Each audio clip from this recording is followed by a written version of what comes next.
Excavators tore through the final brick walls of the Dayco rubber plant in Waynesville, North Carolina, erasing a facility that fed hundreds of families for generations. Today, that historic industrial ground is nothing more than a Walmart parking lot. This wasn't just another factory. Dayco was the pioneer that invented the raw edge V-belt, quite literally engineering the pulse of the American automotive empire. At their peak, they employed thousands of workers, keeping Detroit's Big Three running day and night. Yet decades later, this mechanical giant morphed into a financial black hole.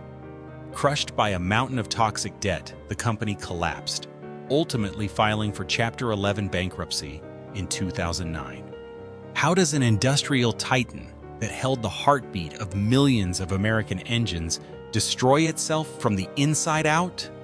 This is the story of Dayco, a journey from the absolute pinnacle of mechanical engineering to a brutal, devastating lesson in the destructive power of financial engineering.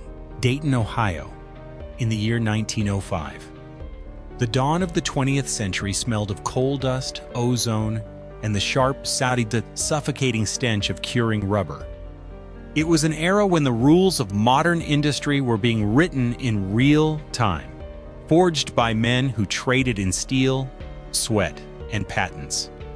At the center of this mechanical renaissance was Ohio, a breeding ground for engineering brilliance that would soon power the world.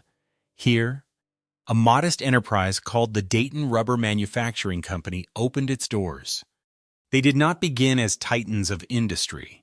They began in the dirt, manufacturing the mundane necessities of a rapidly industrializing nation: garden hoses, canning rings, and rubber gaskets.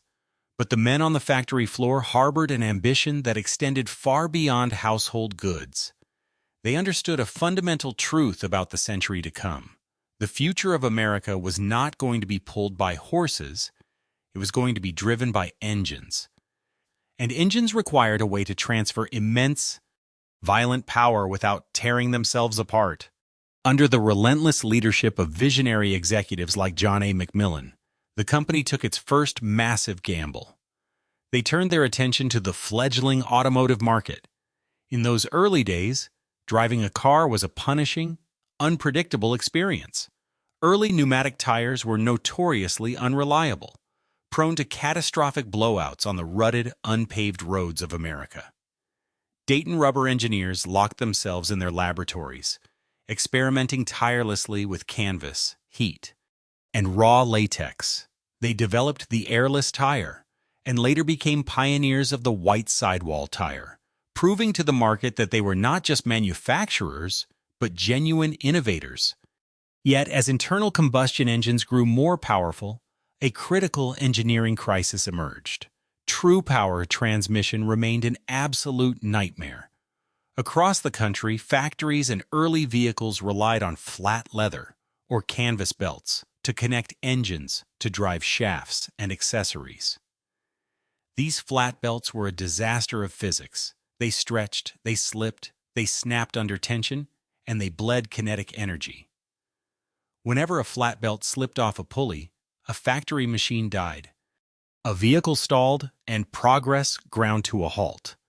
To get more power from a flat belt, you had to make it incredibly tight, which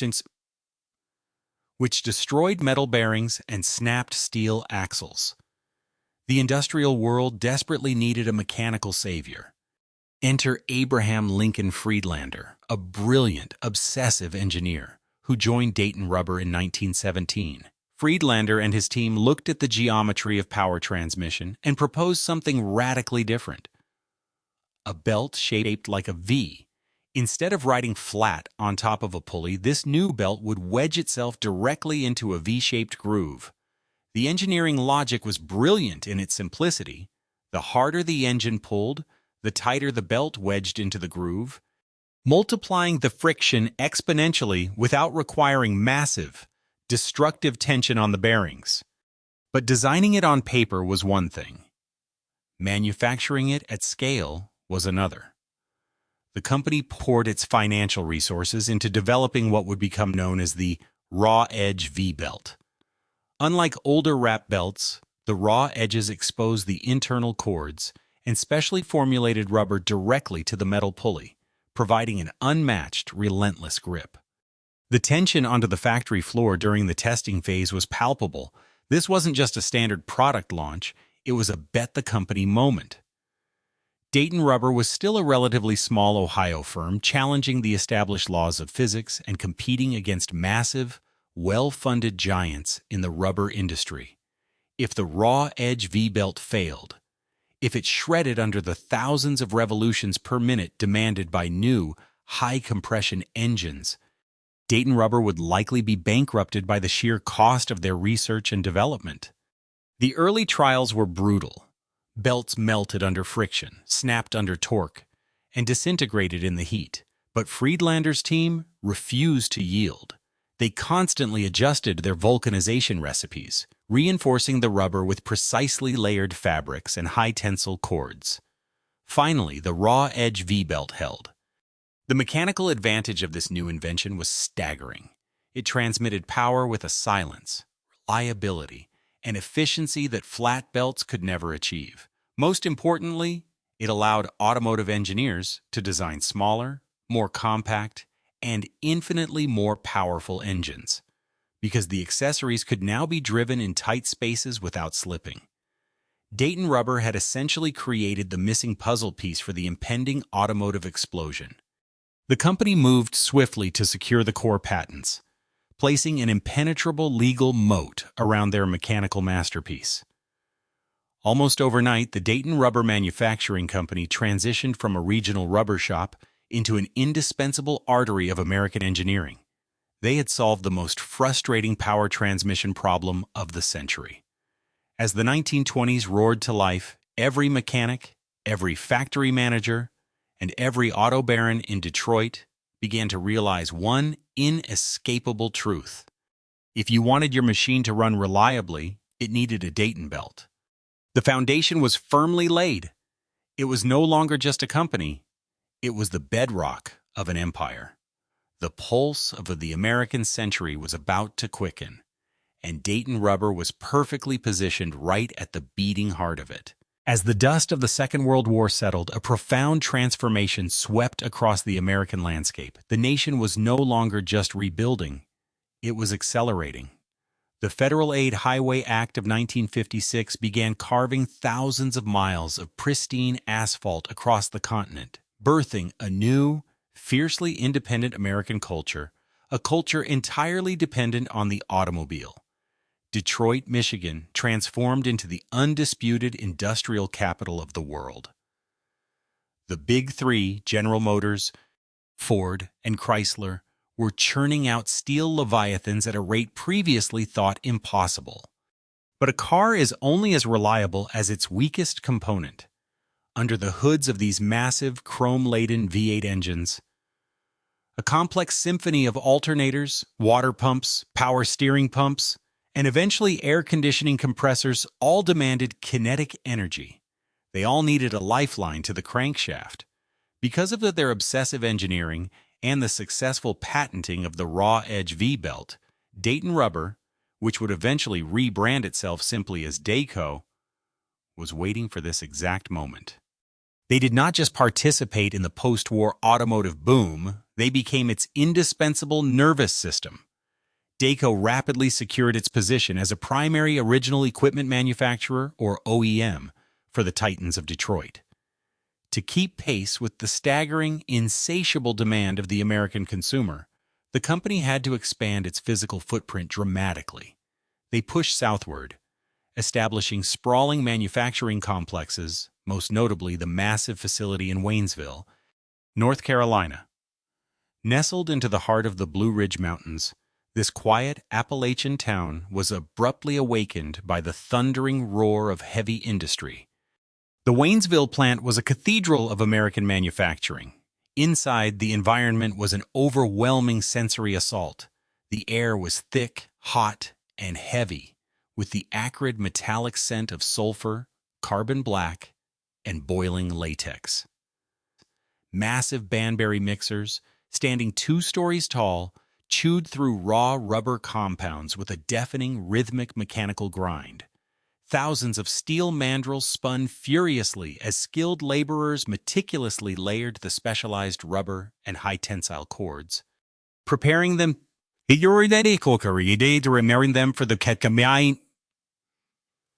the brutal heat of the vulcanization presses. For the men and women working the floor, this was not just a job.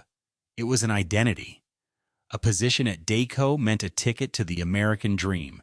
It meant comprehensive health care, a rock-solid pension, and wages that allowed a single earner to buy a home, purchase a new car every few years, and send their children to college.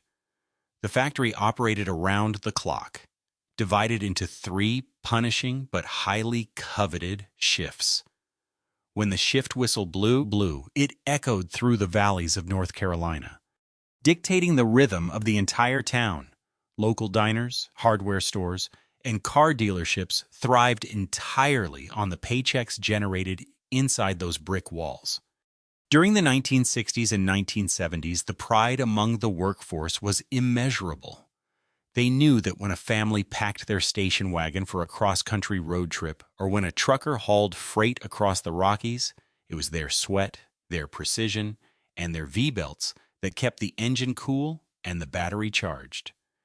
Dayco had achieved the ultimate industrial victory. They were everywhere. Every time a key was turned in an American ignition, a piece of Waynesville spun to life. They were, quite literally, the pulse of Detroit. However, achieving the summit of the OEM supply chain brought an intoxicating yet deeply dangerous set of new realities. Being the favored partner of the Big Three was a badge of immense honor, but it was also a pact that required a pound of flesh. Detroit was a ruthless, uncompromising master. The automotive assembly lines in Michigan were miracles of modern logistics, tightly choreographed ballets where thousands of parts converged at exact moments. If a Dayco shipment was delayed by a snowstorm, or if a batch of belts failed a microscopic quality control test, the repercussions were catastrophic.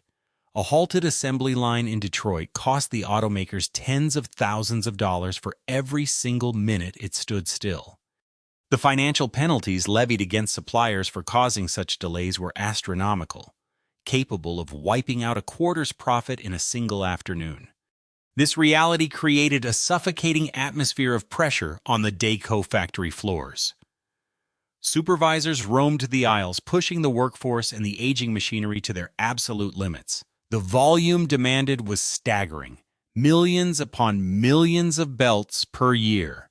The machines ran hotter, the maintenance windows grew shorter, and the physical toll on the workers intensified. They were trapped in a relentless, accelerating treadmill, running at the mercy of Detroit's insatiable appetite. More concerning, however, was the structural vulnerability this relationship created. Dayco's executives, blinded by the sheer volume of revenue flowing in during the golden years, failed to recognize the peril of their own success. By tying their fortunes so intimately to Ford, GM, and Chrysler, Dayco had unwittingly strapped itself into the passenger seat of the most volatile industry in the world. They were riding a tiger. The automotive market operates in violent, cyclical swings. When the American economy roared, Detroit ordered belts by the millions, and Dayco's factories ran mandatory overtime. But when the economy sputtered, as it did during the oil embargoes and the deep recessions of the 1970s, Detroit abruptly slammed on the brakes. Orders were slashed overnight without warning or apology. For a company like Dayco, burdened with massive overhead, giant physical factories, and thousands of unionized workers relying on steady paychecks, these sudden stops were agonizing. They had built a monolithic empire optimized for one specific reality, an America that never stopped buying new domestic cars. They were wholly reliant on the manufacturing supremacy of the United States, a supremacy that the executives assumed would last forever. But the ground beneath of them was already beginning to shift. The mechanical brilliance that had built the company was starting to take a back seat to corporate strategy. The men who smelled of rubber, and understood the costes with the geometry of power transmission were slowly being replaced in the boardroom by men who only understood spreadsheets. The golden age of American manufacturing was reaching its twilight, though no one inside the deafening walls of the Waynesville plant could hear the clock ticking. The true threat to Dayco's survival would not come from a flaw in their engineering, nor would it come from foreign competition, at least not at first. The seeds of their destruction would be sown into the plush, quiet offices of Wall Street by a new breed of corporate raiders who looked at the bustling factories and saw not a community, but a piggy bank waiting to be smashed. As the cyclical recessions of the late 1970s and 1980s battered the American automotive industry, Dayco found itself exposed. Their massive infrastructure, once a symbol of unshakable dominance, became a heavy financial burden during sudden economic downturns.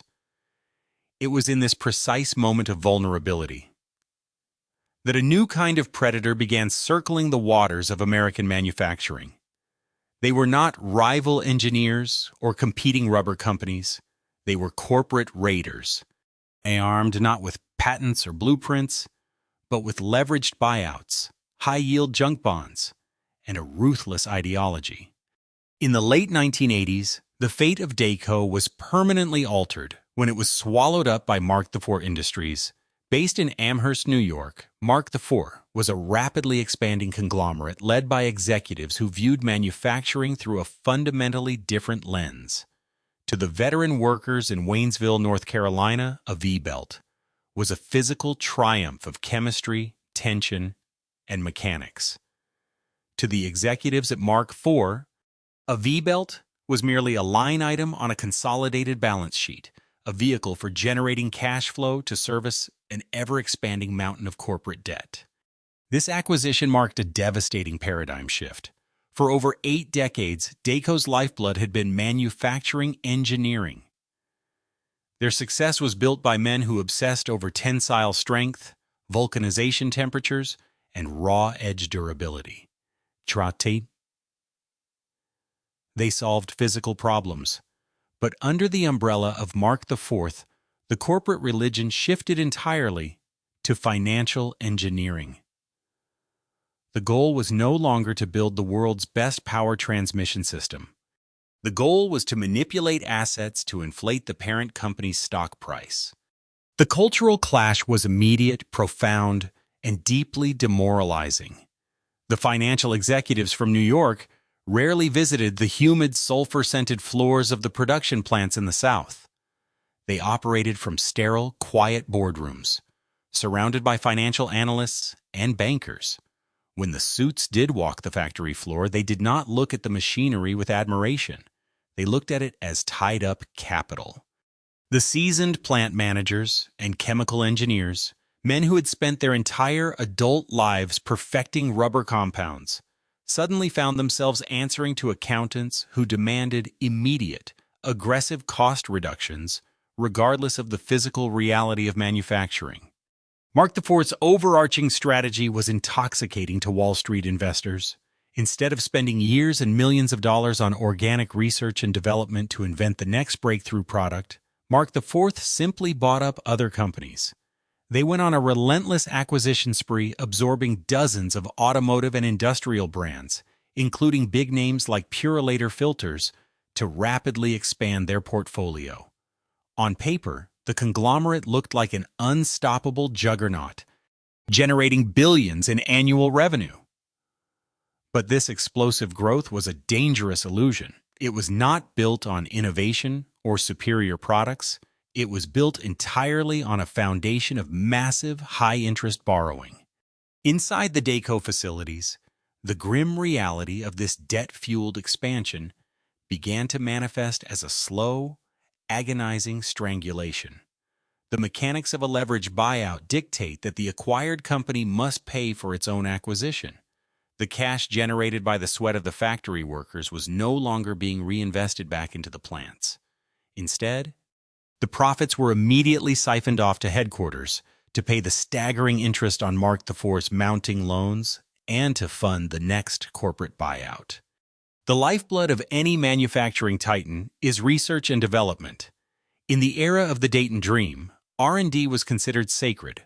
Under the Mark IV illusion, it was considered an expendable luxury. This starvation of capital could not have come at a worse time. In the 1990s, automotive engineering was undergoing a massive shift. The traditional multiple V-belt system was being replaced by the serpentine belt, a single, long, multi-ribbed belt that snaked around every accessory on the engine. These new belts required advanced synthetic rubbers, like EPDM, capable of withstanding higher temperatures and significantly longer lifespans. Dayco engineers knew exactly how to build these next-generation belts, but they were forced to perform miracles on shoestring budgets. Requests for new testing equipment and advanced material research were routinely denied by executives looking to pad the quarter's earnings. Experienced engineers, the very minds that had kept Dayco ahead of the technological curve for generations, were offered early retirement or simply laid off to trim payroll expenses. On the factory floor in Waynesville and other Dayco plants, the physical decay became impossible to ignore. The towering Banbury mixers and vulcanization presses, which had run reliably for decades, were pushed past their operational limits. Preventative maintenance schedules were stretched dangerously thin. When a machine broke down, plant managers were forced to fight through layers of corporate bureaucracy just to secure funding for replacement bearings or motors. The workforce was being asked to maintain the punishing production volumes demanded by Detroit, but they were doing it with aging equipment, leaking roofs, and shrinking resources. The operating philosophy shifted from make it the best to make it exactly good enough not to get sued. The executives in New York continuously assured shareholders that the synergies of their acquisitions would create long-term value. But synergy is a financial buzzword, not a mechanical reality. You cannot build a durable automotive belt out of synergy. The relentless pressure to squeeze every possible cent out of the manufacturing process began to slowly erode the one thing Dayco could not afford to lose: its reputation for bulletproof reliability. For a time, the Mark IV empire appeared invincible. The stock price climbed, executives collected massive bonuses, and the financial press lauded their aggressive expansion strategy. But beneath the glossy annual reports, the core of the company was rotting from the inside out. Dayco was no longer an independent, proud innovator. It was a hostage trapped inside a sprawling, over-leveraged corporate maze. The true cost of financial engineering was heavily masked by the booming, roaring economy of the 1990s. But debt is a remarkably patient predator. It does not sleep, and it does not forgive. And as the new millennium approached, the mountain of paper that Mark IV had built was about to ignite, threatening to burn the entire Dayco empire to the ground. As the calendar turned to the new millennium, the aggressive corporate expansion that had defined Mark IV Industries began to curdle into a financial nightmare. For a decade, the conglomerate had operated under a dangerous assumption that the American automotive industry would experience perpetual growth, generating enough relentless cash flow to cover their mountain of high-yield debt. But reality is rarely so accommodating. By the early 2000s, the economic landscape was fracturing, and the staggering weight of the paper generated by Wall Street bankers was finally coming due. Inside the Dayco manufacturing facilities, the atmosphere shifted from chronic pressure to acute paranoia. The workers on the floor did not have access to the conglomerate's consolidated balance sheets, but they didn't need them. The signs of financial starvation were everywhere. Requisition orders for basic machine parts were frozen, hiring was halted. The physical infrastructure of the plants, worn down by years of relentless production, began to fray. Yet no matter how many corners were cut, no matter how much overtime was slashed, it was never enough. The company was hemorrhaging cash, and the bleeding was coming from two distinct, unstoppable arteries. The first artery was the crushing interest payments on Mark IV's debt.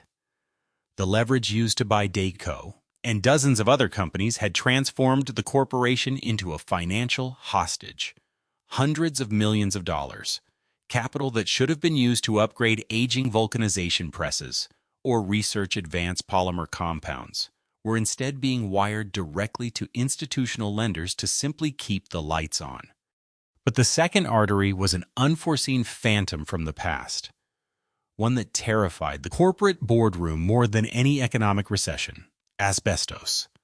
For decades, long before the health risks were fully understood or regulated, asbestos had been a miracle material in industrial manufacturing. Its unparalleled heat resistance made it a standard component in various legacy industrial hoses, gaskets, and specialized heavy-duty belts that Dayco and its affiliated companies had produced in the mid-20th century. Now, decades later, a tidal wave of toxic tort litigation was sweeping across the American legal system. Mark IV. Their industries found itself trapped in the crosshairs of relentless, massive class action lawsuits. Because they had acquired Dayco and assumed its historical liabilities, Mark IV was suddenly legally responsible for products manufactured 20, 30, or even 40 years prior. The legal defense costs alone were astronomical, and the settlements were devastating. The company was being bled dry by the sins of the past and the greed of the present. For the veteran engineers and line workers who had dedicated their lives to mastering the physical mechanics of power transmission, the realization was incredibly bitter. They were still producing millions of reliable, high-quality V-belts and serpentine belts. Their defect rates were low. They were fulfilling their end of the bargain. Yet their livelihoods were being dismantled by historical legal liabilities and predatory corporate finance. The fate of their factory was no longer being decided on the assembly line in North Carolina or South Carolina. It was being dictated by bankruptcy lawyers and angry creditors in windowless conference rooms in New York. The fragile house of cards finally collapsed under the catastrophic pressure of the 2008 global financial crisis. The Great Recession did not just wound the American automotive industry, it nearly killed it outright. Consumer credit evaporated overnight, car dealerships became ghost towns. General Motors and Chrysler, the historic lifeblood of Dayco's OEM business, were plunged into their own desperate government-backed bankruptcies. When Detroit stopped building cars, they stopped buying belts.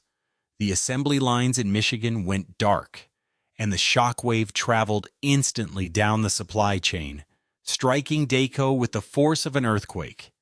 For a healthy company, a severe recession is painful but survivable. For a company like Mark IV, which was already suffocating under massive leverage and endless asbestos litigation, a sudden drop in revenue was a death sentence. There were no cash reserves to weather the storm. Every available dollar had already been consumed by debt service and legal payouts. The cash flow simply stopped, and the corporate giant entered a terminal tailspin. In April 2009, the inevitable finally happened. Mark IV Industries, the parent company of Dayco, officially filed for Chapter 11 bankruptcy protection in the Southern District of New York. The bankruptcy filings revealed the staggering scale of the disaster. The company sought to wipe out approximately $750 million of debt, a staggering sum that had created zero tangible value on the factory floor. The Chapter 11 process was a brutal, clinical dissection of a once proud industrial empire. Creditors fought over the scraps, private equity firms circled the remains, and the corporate structure was violently reorganized to protect the core. Profitable assets while shedding everything else. For the workforce, the 2009 bankruptcy was a profound psychological trauma. The implicit contract of the American working class, the belief that if you showed up, worked hard, and built a good product, you would be taken care of, was shattered. The employees watched helplessly as their pensions were threatened, their benefits were slashed, and their job security vanished into thin air. They had spent their lives making sure the engines of America never stopped running. only to watch their own corporate engine seize up and die because the executives had forgotten to check the oil. Mark IV would eventually emerge from bankruptcy, shedding its historical name and restructuring itself directly around its most recognizable brand, Dayco.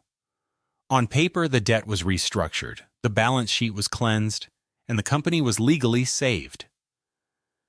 But it was a Pyrrhic victory. The Dayco that emerged from the ashes of 2009 was not the fearless, innovative powerhouse of the 20th century. It was a scarred, hollowed-out survivor, heavily traumatized by its near-death experience.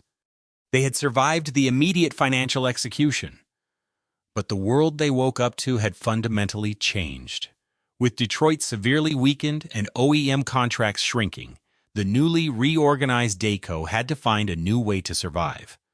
They were forced to turn their attention away from the prestigious automotive assembly lines and pivot toward the brutal, unforgiving arena of the automotive aftermarket, a move that would test the absolute limits of their brand's survival.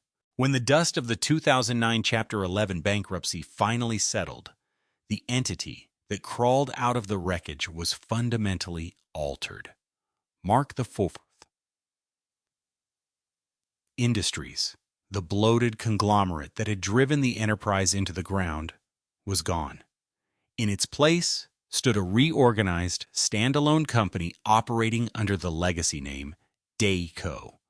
On paper, the financial engineers had performed a successful amputation, restructuring the debt and saving the core business.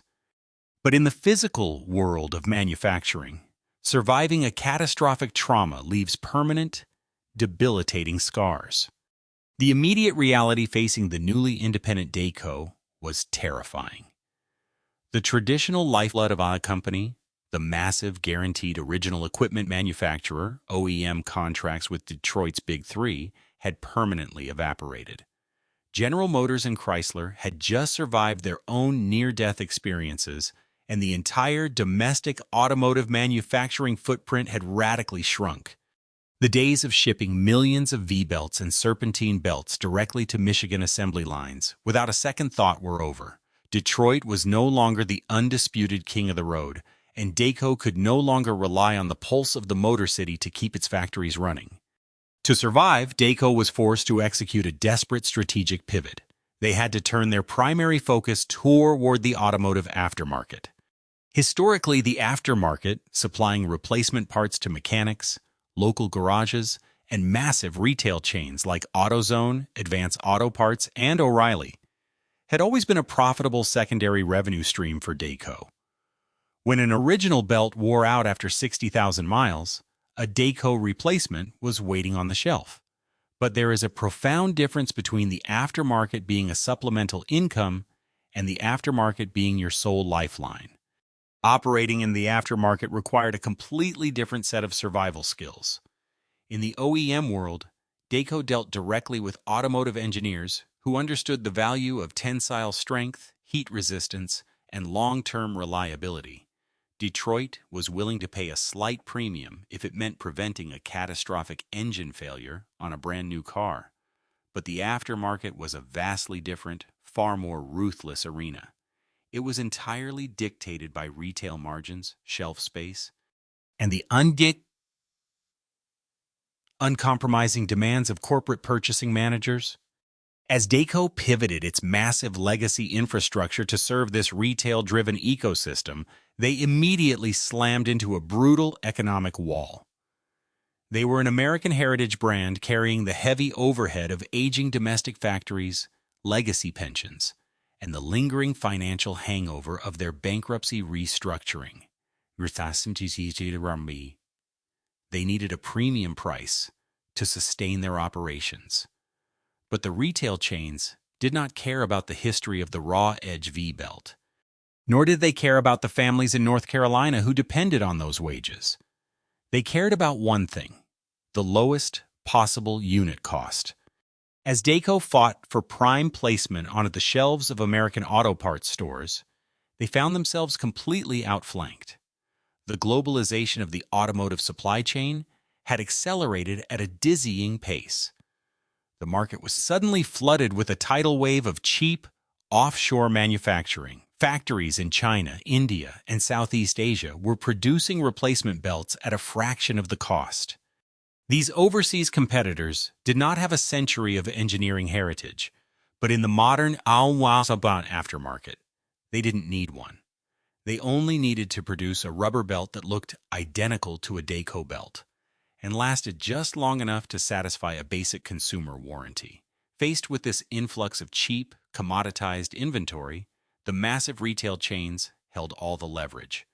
They squeezed Dayco relentlessly, demanding steeper discounts, longer payment terms, and massive volume concessions just to keep the Dayco logo on their shelves. This margin squeeze created an impossible paradox for the veteran engineers still working within the company. How do you compete with a product manufactured for pennies on the dollar without abandoning the very quality that made your brand famous in the first place? The tragic, inevitable answer was compromise. The intense pressure to lower unit costs began to dictate the physical chemistry of the belts themselves. The relentless pursuit of the cheapest possible manufacturing methods meant substituting advanced, durable polymers with less expensive rubber compounds. It meant thinning out of the internal reinforcing cords. It meant accelerating the vulcanization process to push more volume through the factories, sacrificing the meticulous quality control that had defined the Dayton dream a century prior. This silent degradation did not go unnoticed. The true arbiters of quality in the automotive world are the independent mechanics, the men and women whose hands are covered in grease, who have to look a customer in the eye when a repair fails. For decades, Dayco had been a gold standard among these professionals. If a mechanic pulled a Dayco belt out of the cardboard sleeve, they knew it would fit perfectly and run silently. But as the aftermarket squeeze tightened, the complaints began to surface.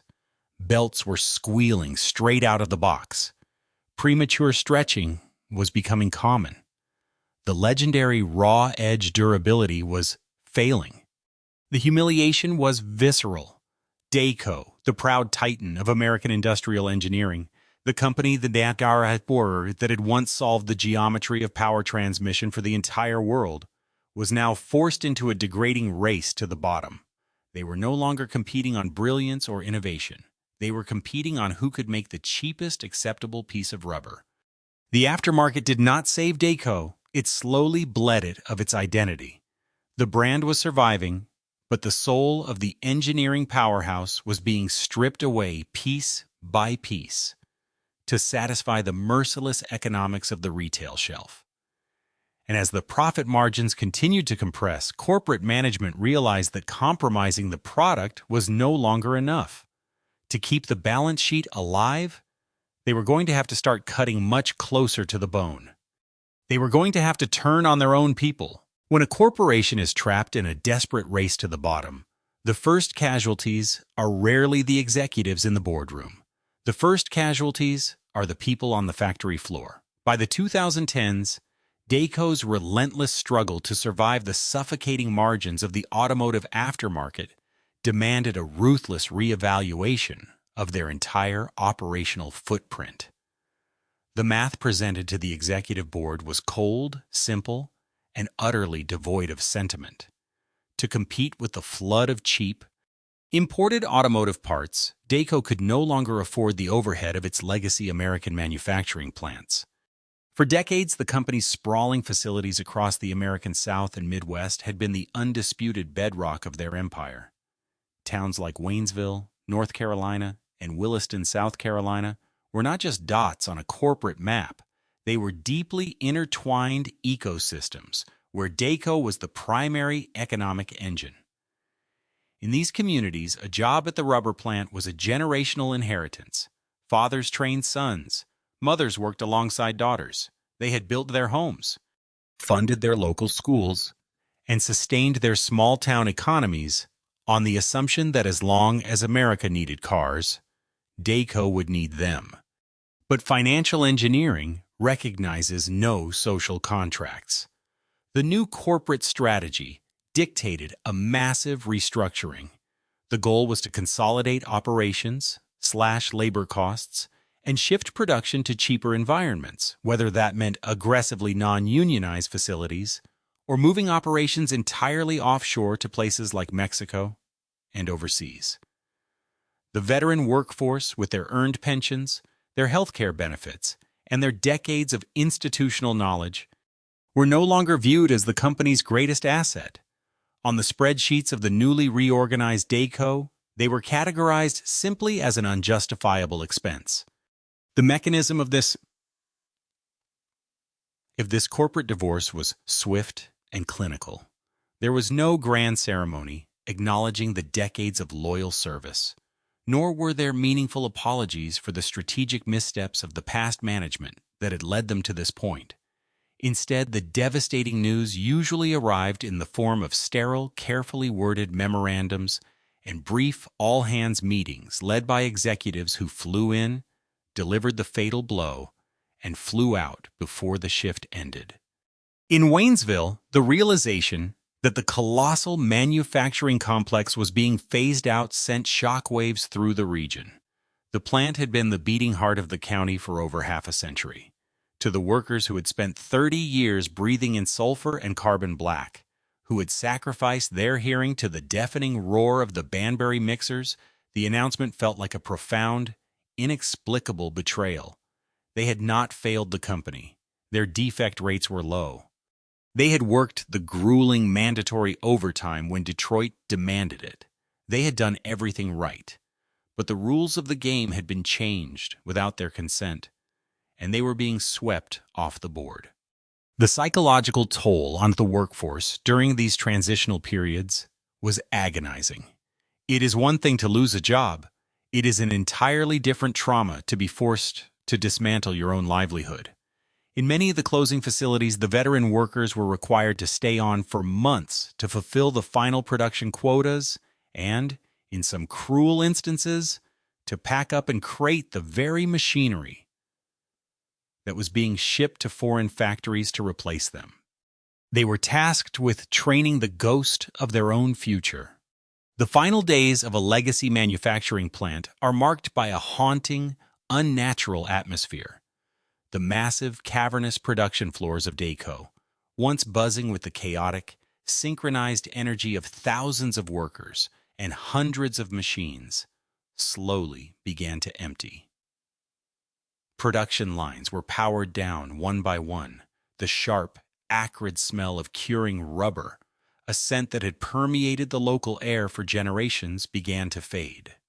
When the final shift whistle blew, it did not signal the end of a workday.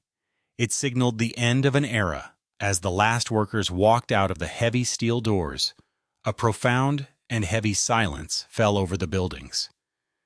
It was a silence that these structures were never designed to hold. The giant vulcanization presses sat cold. The intricate network of steam pipes grew icy. The heartbeat of the American automotive supply chain simply stopped. The ripple effect of this silence devastated the surrounding communities. The collapse of a central factory is never an isolated economic event. It is an economic crater. When the Dayco paychecks stopped cashing, the local diners that fed the third shift workers began to close. The hardware stores saw their revenues plummet.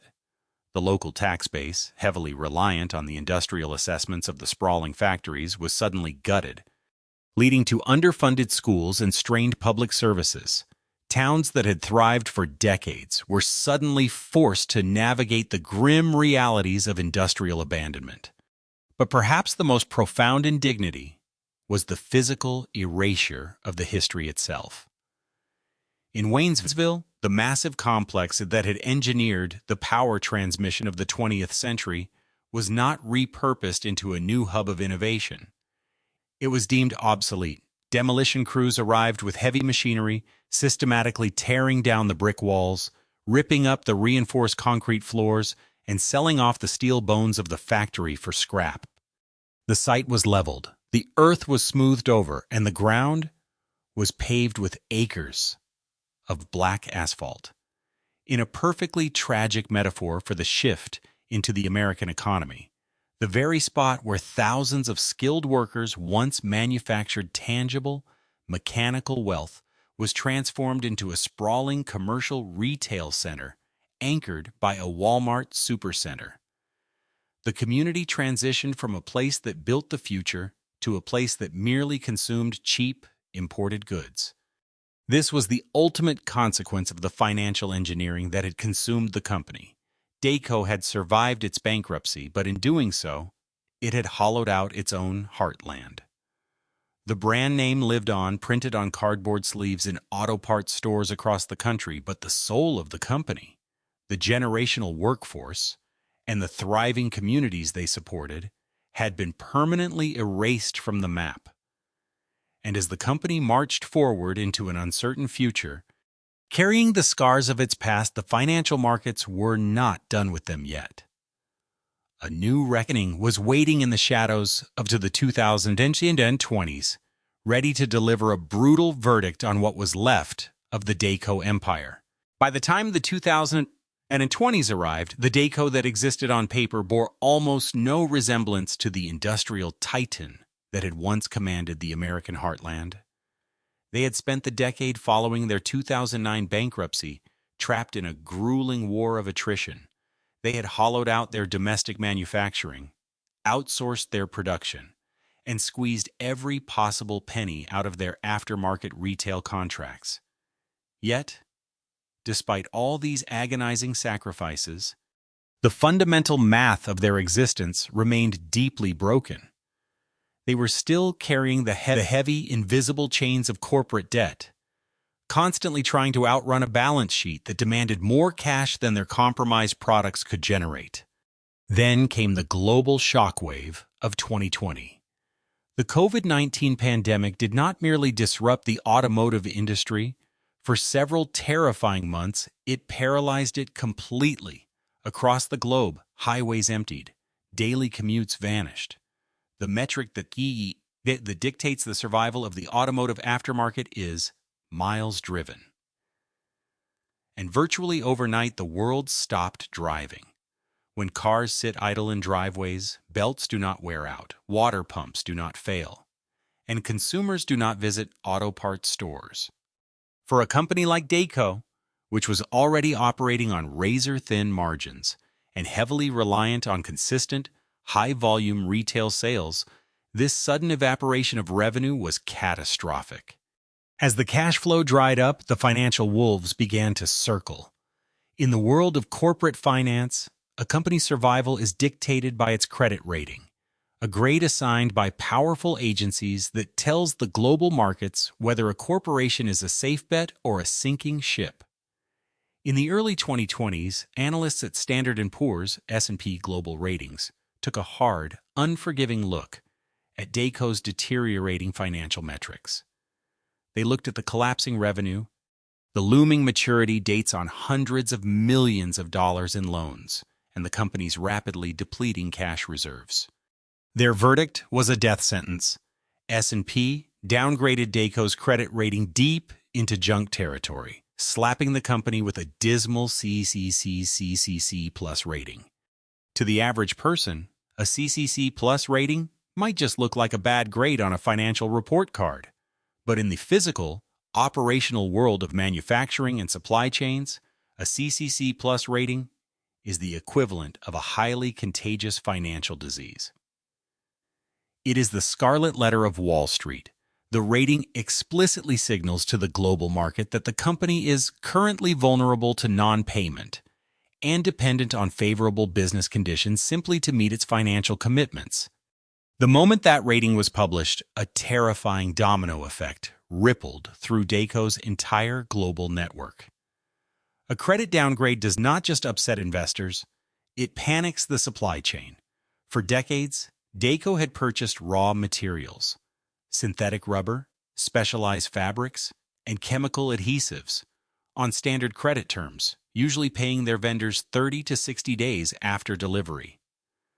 But when a vendor sees a CCC plus rating, trust instantly evaporates.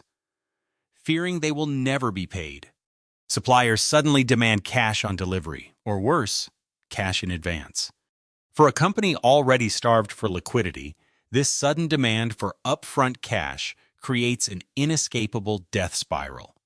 You cannot build the product without the raw materials, but you cannot buy the raw materials because your cash is tied up in unsold inventory and crushing debt interest. The gears of the machine lock up. As the liquidity crisis deepened, the atmosphere within Dayco's remaining corporate offices turned desperate. The executives were no longer focused on engineering better power transmission systems or winning new market share. They were fighting a daily, brutal war simply to keep the lights on. The walls were closing in, and a massive wall of debt was coming due. The term loans that had been structured years prior to keep the company afloat were reaching their maturity dates. Dayco owed hundreds of millions of dollars to institutional lenders, and they did not have the money. With traditional banking avenues completely sealed off by the CCC Plus rating, Dayco was forced back to the restructuring table. But unlike the Grand Chapter 11 bankruptcy of 2009, which held a faint, desperate promise of corporate rebirth, this era of restructuring was a grim, clinical surrender. There was no longer a sprawling American manufacturing empire left to save. The company found itself at the mercy of distressed debt investors and private equity firms, financial entities that specialize in picking over the bones of dying corporations. To avoid a complete, uncontrolled liquidation, Dayco had to engage in deeply painful debt restructuring agreements and distressed exchanges. The lenders, realizing that the company could not pay them back in cash, essentially seized control of the remaining equity. The terms were draconian. Interest rates on the remaining debt were cranked even higher, extending the timeline of the company's suffering in exchange for a temporary reprieve from immediate execution. This was the final devastating indignity for the legacy of Dayton Rubber. The brilliant engineers who had invented the raw-edge V-belt and powered the mid-century American dream had built a company of tangible, mechanical brilliance. But by the 2020s, that company had been entirely devoured by financial engineering. Dayco was no longer an independent manufacturing titan.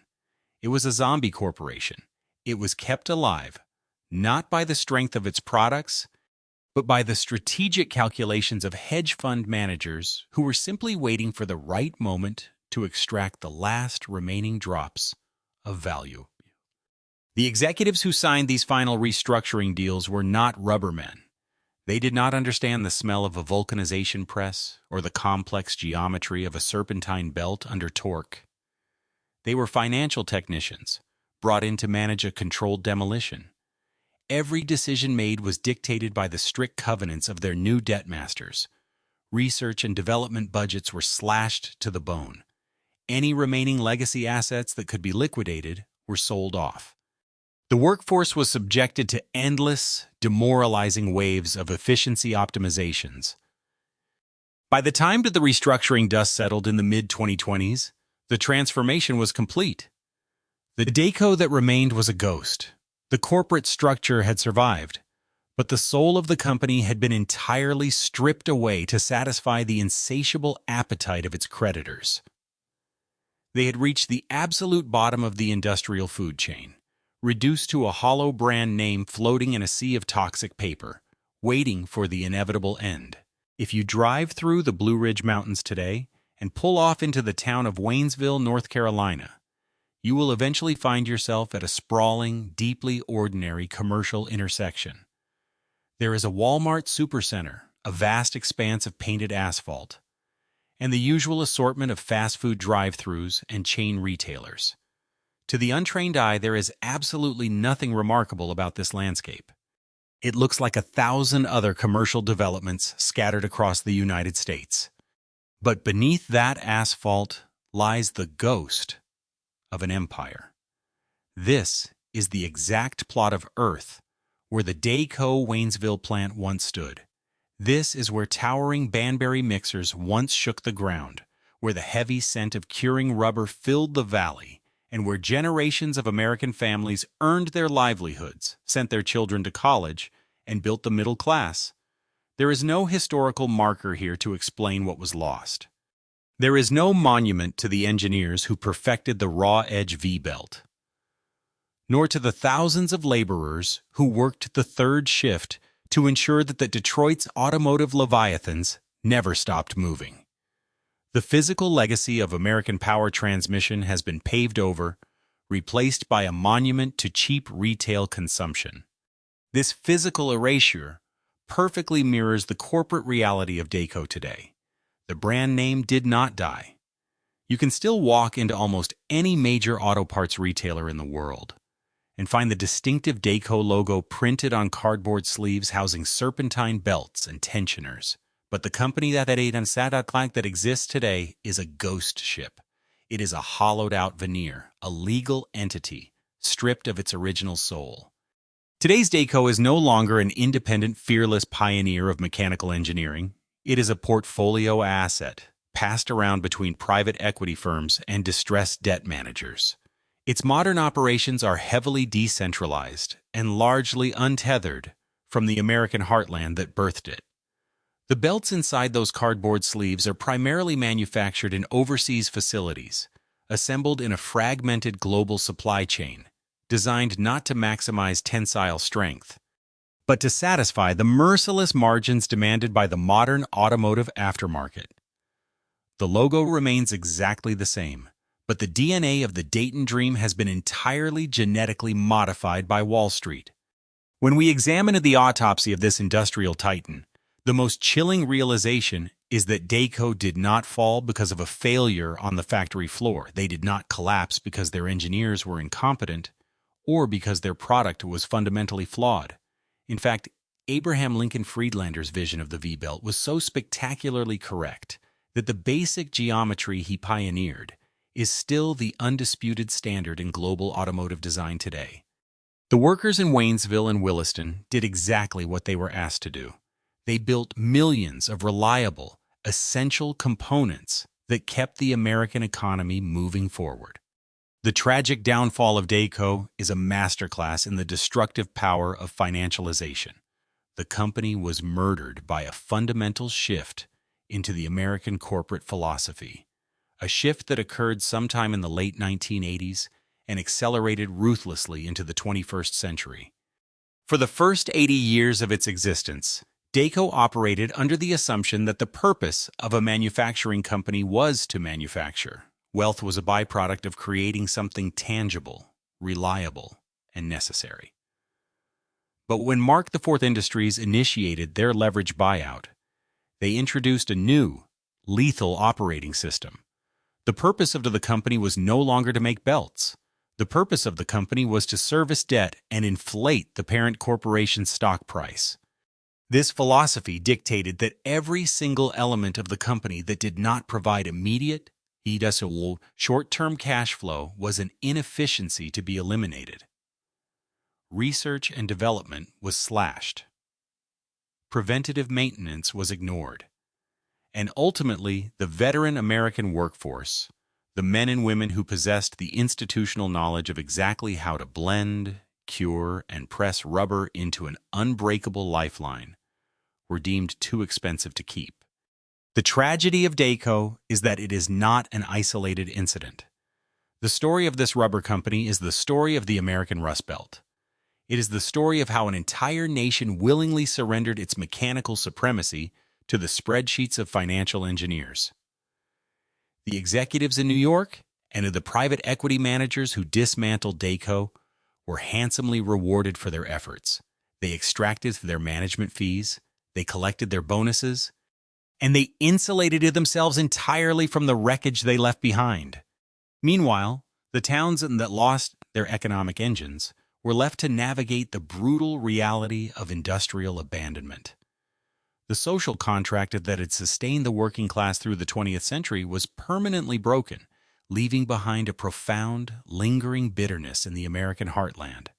Dayco still technically survives, a recognizable name floating in the globalized ether of the automotive aftermarket, but the pulse that once thundered out of Ohio, that echoed through the valleys of North Carolina, and that kept the Big Three of Detroit running at the peak of the American century, is gone forever.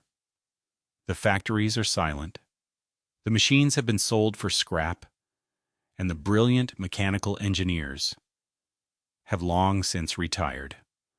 All that remains is the ghost in the engine, silently spinning under the hood, a fading echo of a time when America actually built things that were meant to last. The story of Dayco is more than just the rise and fall of a rubber company. It is a stark, unforgiving mirror reflecting the broader tragedy of Western manufacturing. For decades, the metric of American industrial success was measured in physical reality: the tensile strength of a V-belt, the heat resistance of a polymer, and the number of reliable miles a family could drive without their engine failing. Companies like Dayco built their empires by solving tangible problems and treating their workforce not as an expendable liability, but as the very foundation of their success. But as the 20th century bled into the 21st, the rules of the game were fundamentally rewritten. The architects of Dayco's collapse were not rival engineers or innovative competitors. They were financial mechanics who discovered that it was infinitely easier to extract wealth from a spreadsheet than it was to manufacture it on a factory floor.